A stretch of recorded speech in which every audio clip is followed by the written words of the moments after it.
Hello scientist, यहाँ पे देखिए हम करेंगे एक्सरसाइज 3.7 स्टार्ट करेंगे। एक्सरसाइज 3.7 का फर्स्ट क्वेश्चन करेंगे इसके अंदर, और उससे पहले साइंटिस्ट इस एक्सरसाइज के अंदर यूज होने वाले ऑल इंपॉर्टेंट फॉर्मूलों को हम रिव्यू करेंगे कि एक्सरसाइज के अंदर कौन से फॉर्मूले यूज होंगे यहाँ पे। तो सबसे पहले देखते हैं साइंटिस्ट एक्सरसाइज 3.7 के अंदर यूज होने वाले सभी इंपॉर्टेंट फॉर्मूले। ठीक है, तो साइंटिस्ट इसके अंदर यूज सबसे इंपॉर्टेंट फॉर्मूले हैं वो हम यहाँ पे नोट करेंगे। सबसे फर्स्ट फॉर्मूला है, सबसे पहला फॉर्मूला यहाँ पे साइंटिस्ट आएगा अपने पास 2 sin A cos B। 2 sin A cos B scientist 2 sin A cos B is equal to होता है sin A plus B plus sin A minus B। Scientist बिल्कुल सेम एज इट इज फॉर्मूले है जैसा कि हमने एक्सरसाइज 3.6 के अंदर किए थे। एक्सरसाइज 3.6 के अंदर साइंटिस्ट हमने किए थे sin A प्लस बी के अलग फॉर्मूला किया था, sin A माइनस बी का अलग फॉर्मूला किया था। वही सेम कंडीशन यहाँ है साइंटिस्ट। क्या है कि उसके अंदर हमने किया था कि sin A प्लस बी और sin A माइनस बी का अलग अलग किया था। इसके अंदर हमने कर दिया कि sin A प्लस बी का जो फॉर्मूला है और sin A माइनस बी का जो फॉर्मूला है, उन दोनों फॉर्मूलों को जब हम ऐड करते हैं तो अपने पास इज इक्वल टू के अंदर रिजल्ट निकल के आता है 2 sin A cos B। ठीक है साइंटिस्ट, कोई ज़्यादा फर्क नहीं है, डिफरेंस नहीं है, बिल्कुल सेम एज इट इज फॉर्मूले। बस थोड़ा सा आपको कंसेप्ट को समझना है कि ये फॉर्मूले कैसे आए हैं। ठीक है, इसके बाद साइंटिस्ट सेकंड फॉर्मूला अपना है 2 cos A sin B। 2 cos A sin B। 2 cos A sin B का फॉर्मूला होता है scientist sin A plus B minus sin A minus B. ठीक है, वही सेम फॉर्मूला है scientist. sin A plus B और sin A माइनस बी को जब हम सब्ट्रैक्ट करेंगे तो अपने पास जो ओवरऑल फाइनल रिजल्ट निकल के आएगा वो आएगा 2 cos A sin B के फॉर्म में। आपको ये फॉर्मूले थोड़े से अच्छे से याद कर लेने, रिव्यू कर लेने साइंटिस्ट। यहाँ पे मिस्टेक नहीं करनी है कि कौन सा sin A है कौन सा cos A है। यहाँ पे देखिए sin A plus B plus sin A minus B, यानी कि sin A प्लस बी और sin A माइनस बी के जो फॉर्मूले हैं उनको जब हम ऐड करते हैं तो अपने पास 2 sin A cos B आता है। लेकिन sin A प्लस बी और sin A माइनस बी को जब हम सब्ट्रैक्ट करते हैं तो अपने पास 2 cos A sin B आता है। ठीक है, इनमें डिफरेंस देख लेना, ये 2 sin A cos B है, ये 2 cos A sin B है। अब साइंटिस्ट अपने पास आता है थर्ड फॉर्मूला। थर्ड फॉर्मूला अपने पास होता है ओनली cos की फॉर्म में। अपने पास जो थर्ड फॉर्मूला होगा वो ओनली cos की फॉर्म में होगा 2 cos A cos B। ठीक है, जैसा कि साइंटिस्ट हमने पिछली एक्सरसाइज के अंदर किया था cos A plus B. cos A plus B किया था तो साइंटिस्ट वो cos A cos B minus sin A sin B था, यानी कि cos की टर्म एक साइड थी और sin की टर्म एक साइड थी। ठीक है, यही सेम कंडीशन यहाँ पे होगी साइंटिस्ट। ये जो 2 cos A cos B है वो cos की फॉर्म में ही फॉर्मूला रहेगा कंबाइंड, वो अपने पास रहेगा cos A plus B plus cos A minus B. ठीक है, इसी तरीके से साइंटिस्ट फिर जो नेक्स्ट फॉर्मूला आएगा अपना cos A plus B minus cos A minus B करेंगे, वो कंप्लीट साइन की फॉर्म में रहेगा। ये जो लास्ट फॉर्मूला है ये कंप्लीट फॉर्मूला साइन की फॉर्म में रहेगा, जैसे कि 2 sin A sin B, 2 sin A sin B हो जाएगा। इस तरफ कंप्लीट साइन का केस है और इस तरफ यहाँ पे कंप्लीट कोस का केस रहेगा, बीच में माइनस सिंबल लग जाएगा, जैसे कि cos A plus B minus cos A minus B. ठीक है, ये चार फॉर्मूले साइंटिस्ट इंपॉर्टेंट है, इनको आप थोड़ा सा रिव्यू अच्छे से याद कर लेना। बिल्कुल सेम एज एक्सरसाइज 3.6 के अंदर जो यूज फॉर्मूले हुए थे उन्हीं को हमने बीच में प्लस और माइनस करके ये फॉर्मूले यहाँ पे क्रिएट किए हैं। ठीक है,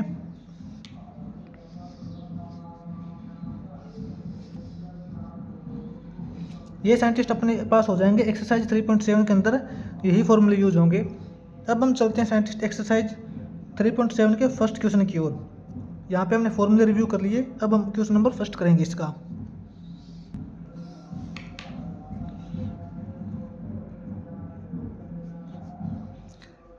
साइंटिस्ट एक्सरसाइज 3.7 का फर्स्ट क्वेश्चन देखिए। इसका फर्स्ट क्वेश्चन दे रखा है साइंटिस्ट, देखिए express the following as a sum और डिफरेंस। ठीक है, तो इसको हमें सोल्व करना है। देखते हैं इसका फर्स्ट पार्ट देखते हैं साइंटिस्ट। क्वेश्चन नंबर फर्स्ट का फर्स्ट ही पार्ट करने वाले हैं। यहाँ पे देखिए फर्स्ट पार्ट में साइंटिस्ट इसने बोला है 2 sin 3x cos 5x, 2 sin 3x cos 5x, ठीक है। इसको सोल्व करेंगे। साइंटिस्ट हम मान लेते हैं यहाँ पे जो एंगल दे रखा है इसका, साइन का एंगल 3x दे रखा है, कोस का एंगल 5x दे रखा है। एक बार साइंटिस्ट हम यहाँ पे मान लेते हैं कि ये जो 3x है ये अपना a है एंड 5x ये अपना b है, 5x यहाँ पे अपना b है। तो अपने पास साइंटिस्ट यहाँ पे कौन सा फॉर्मूला क्रिएट हो जाएगा, 2 sin a cos b, ठीक है। यहाँ पे हम लिखेंगे अपने पास ये वाला फॉर्मूला क्रिएट हो जाएगा, देखते हैं 2 sin a cos b, ठीक है। अपने पास क्या बनेगा, 2 sin a cos b बनेगा। तो 2 sin a cos b का क्या होता है, sin a plus b plus sin a minus b, ये होता है, ठीक है।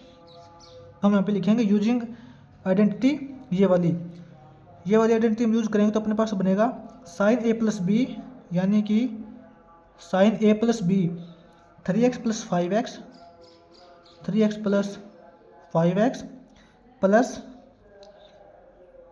sin a minus b, sin a minus b यानी कि 3x माइनस 5x, ठीक है। यहाँ देखिए sin 3x प्लस 5x हो जाएगा 8x, प्लस का सिंबल है, sin 3x माइनस 5x हो जाएगा माइनस 2x, ठीक है। इसका जो साइन का जो एंगल है वो नेगेटिव है, तो किसी भी ट्रिग्नोमेट्रिक फंक्शंस का एंगल साइंटिस्ट अगर नेगेटिव होता है तो नेगेटिव साइन हम बाहर निकाल लेते हैं। ये अपने पास हो जाएगा साइन 8x, ये नेगेटिव साइन बाहर निकलेगा तो ये प्लस का निशान माइनस के अंदर चेंज हो जाएगा, तो माइनस साइन 2x, ठीक है। अपने पास ये आ जाएगा। ये अपने पास था 2 sin 3x into cos 5x, इसको हमने सम और डिफरेंस की फॉर्म में चेंज कर दिया, यही अपने को करना था, सम और डिफरेंस की फॉर्म में चेंज करना था। तो ये आएगा sin 8x minus sign 2x, ये अपना फर्स्ट पार्ट हो जाएगा। इसी तरीके से साइंटिस्ट हम इसका करते हैं सेकंड पार्ट। साइंटिस्ट यहाँ पे क्वेश्चन नंबर फर्स्ट का सेकंड पार्ट करेंगे। सेकंड पार्ट में साइंटिस्ट इसने अपने को स्टेटमेंट दे रखी है 2 cos 6x, 2 cos 6x into sine 8x, sine 8x, ठीक है।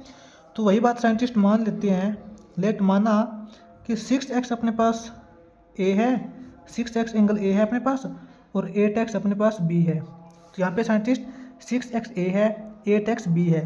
यहाँ पे कौन सी आइडेंटिटी क्रिएट हो रही है, 2 cos a into sine b, 2 cos a sine b।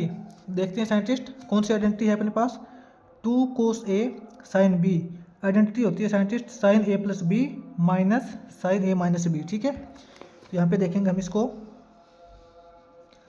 2 cos a sine b होता है अपने पास sine a plus b, sine a plus b यानी कि 6x plus 8x sine a plus b minus sine a minus b यानी कि 6x minus 8x, ठीक है।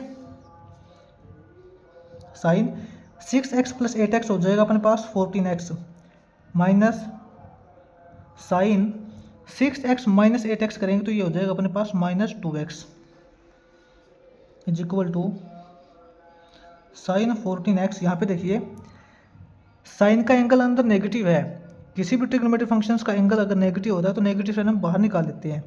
ये नेगेटिव साइन हम बाहर निकालेंगे, एक नेगेटिव साइन पहले से है तो ये हो जाएगा प्लस साइन 2x, ठीक है। तो अपने पास ओवरऑल रिजल्ट आएगा sine 14x plus sine 2x, ठीक है। अब हम करेंगे फर्स्ट क्वेश्चन का थर्ड पार्ट। फर्स्ट क्वेश्चन का थर्ड पार्ट देखते हैं। थर्ड पार्ट में साइंटिस्ट इसने अपने को बोल रखा है cos 5x into cos 4x, cos 5x into cos 4x। यहाँ पे देखिए साइंटिस्ट एक बात आप नोट कर लेना, अगर ट्रिग्नोमेट्रिक फंक्शंस इनटू के अंदर होते हैं, दोनों ट्रिग्नोमेट्रिक फंक्शंस, जैसे कि हमने यहाँ पे किया था 2 sin a cos b, यहाँ पे देखिए हमने किया था 2 sin a cos b, 2 cos a sin b, इसी प्रकार 2 cos a cos b और 2 sin a sin b किया था। तो ट्रिग्नोमेट्रिक फंक्शंस यानी कि इनटू के अंदर होते हैं दोनों, तो उनके साथ में टू यानी कि मल्टीप्लाई के अंदर होना ज़रूरी होता है। अगर इनके साथ में टू मल्टीप्लाई के अंदर होता है तो ही हमारे जो फॉर्मूले होते हैं वो क्रिएट होते हैं। ठीक है, तो इस केस के अंदर देखिए, मान लेते हैं कि 5x अपना a है। एक बार मानते हैं, लेट 5x अपना a है और 4x अपना b है। तो यहाँ पे scientist cos a cos b है, लेकिन इसके साथ में टू इंटू के अंदर नहीं है, इसके साथ में इंटू के अंदर टू नहीं है। तो साइंटिस्ट हमें यहाँ पे फॉर्मूला क्रिएट करने की ज़रूरत पड़ेगी। साइंटिस्ट इसके साथ में हमें टू लगाना पड़ेगा, तभी अपना जो फॉर्मूला है वो क्रिएट होगा। ठीक है, तो साइंटिस्ट इसके साथ में अगर हम टू लगा दें तो हमें टू से डिवाइड भी करना पड़ेगा। अगर किसी चीज़ को हम टू से मल्टीप्लाई करेंगे तो उसको इक्वल रखने के लिए अपने को टू से डिवाइड करना पड़ेगा। देखते हैं एक बार, साइंटिस्ट हमने क्या किया, इसको टू से मल्टीप्लाई कर दिया। To cos 5x into cos 4x हो गया। ठीक है, हमने साइंटिस्ट यहाँ पे टू से मल्टीप्लाई करके अपना जो फॉर्मूला है वो तो हम बना लेंगे, लेकिन अब ये दोनों इक्वल नहीं होंगे, क्योंकि अपने को इसने सीधा कोस 5x इंटू कोस 4x दिया था।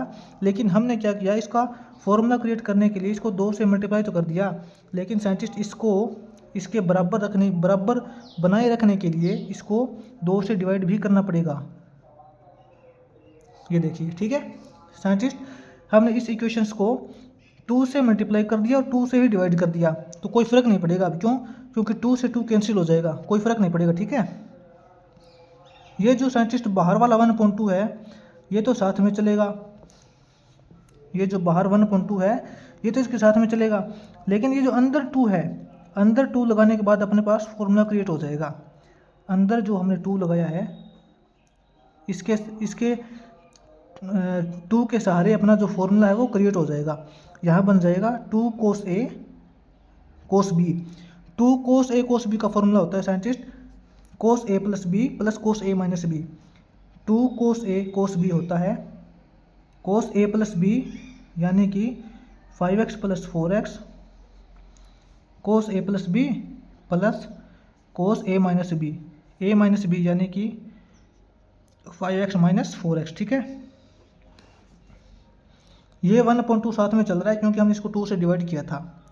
इनटू के अंदर कोस 5x प्लस 4x होता है 9x प्लस ये साइंटिस्ट इसके जो 1.2 है ये सभी के साथ में है, तो यहाँ पे ब्रैकेट लगाना ज़रूरी है, plus cos 5x minus 4x होता है x। ठीक है, तो अपने पास ये निकल के आएगा 1/2 into cos 9x plus cos x।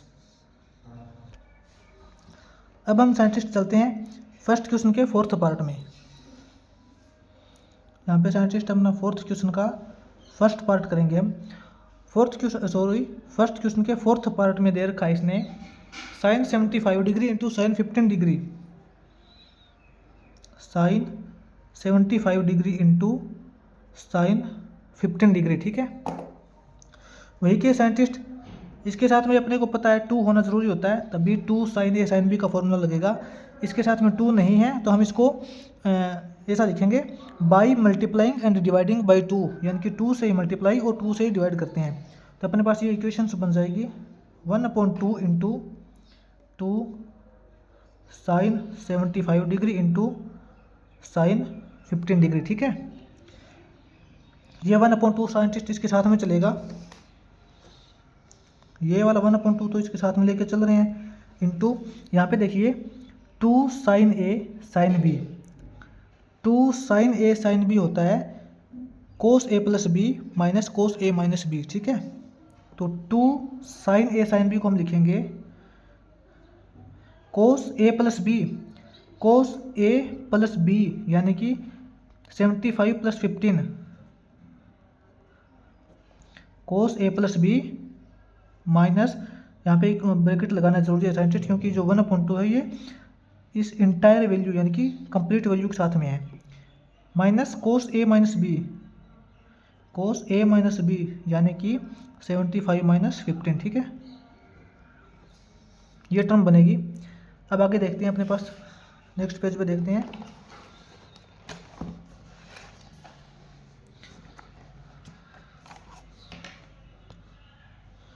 अपने पास साइंटिस्ट ये वैल्यू निकल के आई है 1/2 into cos A plus B की है, तो हमने अपने पास आया है कोस 75 + 15, 75 + 15 यानी कि 90 degree, minus cos A minus B यानी कि 75 - 15 किया है, तो ये आया अपने पास कोस 60। ठीक है, तो 1/2 इंटू साइंटिस्ट कोस 90 की वैल्यू क्या होती है, कोस 90 की वैल्यू होती है 0, माइनस कोस 60 की वैल्यू होती है अपने पास 1/2।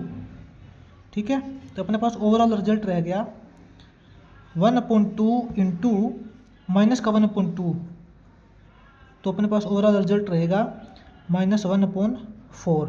ठीक है, अब देखते हैं क्वेश्चन नंबर फर्स्ट का fifth part. Question number fifth part देखते हैं। साइंटिस्ट फिफ्थ पार्ट में इसने बोला है अपने को कोस 2x/3 कोस 2x/3 इंटू कोस 5x/3।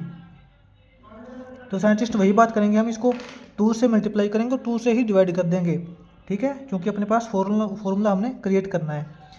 तो साइंटिस्ट हम इसको 2 से ही डिवाइड कर दिया और 2 से ही हम इसको मल्टीप्लाई कर देंगे, तो अपने पास बन जाएगा 2 कोस 2x/3 इंटू कोस 5x/3, ये बन जाएगा। ठीक है, ये जो 1/2 है ये तो इसके साथ में चलेगा।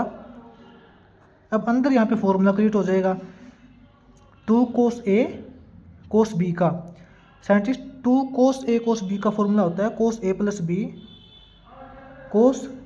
प्लस बी यानी कि 2x/3 प्लस 5x/3, ये अपने पास हो जाएगा कोस A plus B plus cos A minus B plus cos A minus B, तो ये हो जाएगा अपने पास 2x/3 माइनस 5x/3। ठीक है, ये 1/2 इसके साथ में चलेगा क्योंकि हमने 2 से डिवाइड किया इसको शुरुआत में ही। यहाँ पे देखिए साइंटिस्ट कोस डिनोमिनेटर का सेम है, तो यहाँ पे हो जाएगा 5x + 2x यानी कि 7x, प्लस का सिंबल है। यहाँ पे कोस 2x - 5x करेंगे तो अपने पास आएगा एंगल आ जाएगा इसका -3x और अपॉन में 3 है। ठीक है, अपने पास हो जाएगा 1/2 कोस 7x/3 प्लस कोस 3 से 3 कैंसिल हो जाएगा, अपने पास बचेगा angle -x is equal to 1/2 into में कोस 7x/3। यहाँ देखिए साइंटिस्ट, अब हमें पता है किसी भी ट्रिग्नोमेट्री फंक्शंस का एंगल अगर नेगेटिव होता है तो नेगेटिव साइन हम बाहर निकाल लेते हैं, लेकिन कोस और सिकेंट के केस के अंदर हमेशा नहीं करते। अगर यहाँ पे ट्रिग्नोमेट्री फंक्शंस कोस और सिकेंट हो तो उसका ट्रिग्नोमेट्री फंक्शंस नेगेटिव होते हुए भी उसको पॉजिटिव लिखते हैं। ये बात साइंटिस्ट हम बहुत पहले कर चुके हैं। ठीक है, तो यहाँ पे कोस का एंगल नेगेटिव है तो भी हम इसको पॉजिटिव ही लिखेंगे, यानी कि इसका नेगेटिव साइन हम बाहर नहीं निकालेंगे, ये बनेगा कोस x। अपने पास ओवरऑल सॉल्यूशन आ जाएगा 1/2 टोटल का into cos 7x/3 plus cos x, ये आ जाएगा अपना। अब हम चलते हैं साइंटिस्ट फर्स्ट क्वेश्चन के लास्ट पार्ट में।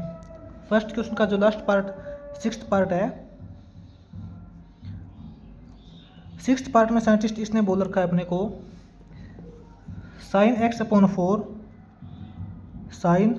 x/4 into sin 3x/4। ठीक है, साइंटिस्ट वही सेम कंडीशन हम यहाँ पे लगाएंगे। हमें पता है इसके साथ में 2 नहीं है तो हम इसको 2 से मल्टीप्लाई करेंगे, 2 से डिवाइड करेंगे। जो 2 से डिवाइड करेंगे वो तो 1/2 इसके साथ में चलेगा और ये रह जाएगा 2 sin x/4 into sin 3x/4। ठीक है, ये वाला 2 तो साइंटिस्ट इसके साथ में चलेगा और अंदर अपने पास फॉर्मूला क्रिएट हो जाएगा 2 sin a sin b। Scientist 2 sin a sin b formula होता है अपना cos a + b minus cos a - b का।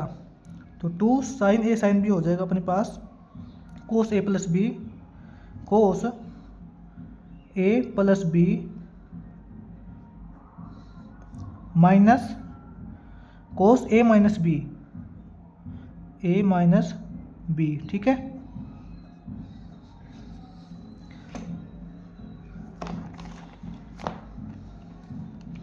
1/2 साथ में चल रहा है इसके।